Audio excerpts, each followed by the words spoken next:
আজকে সকাল থেকে প্রচুর বাঁদর এসেছে। প্রথমে আমাদের ছাদে ছিল, ছাদ থেকে নেমে তারপরে এই দরজার সামনে আছে ছোট বড় প্রচুর বাঁদর বাড়ির সামনে খেলা করছে।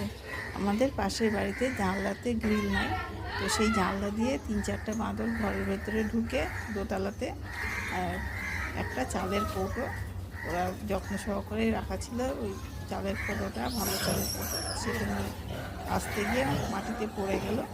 তারপর ওরা ওটা ফেলে দিয়ে পালালো। কিছুক্ষণ পর এসে আবার চালের কৌটোটা উঠিয়ে নিয়ে চলে গেল।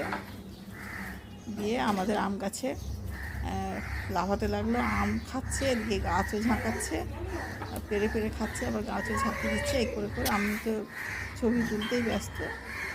তারপর যাই হোক, বাদর এখনও আছে, সকাল থেকেই আছে, এখনও পর্যন্ত অনেকটা বেলা হয়ে গেছে, এখনও আছে।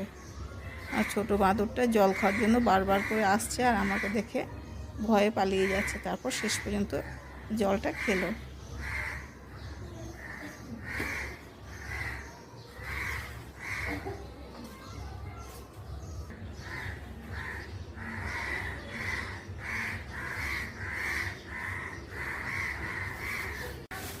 ওই দেখো পাইপের উপর একটা, দেখো ও বাবা, পাইপ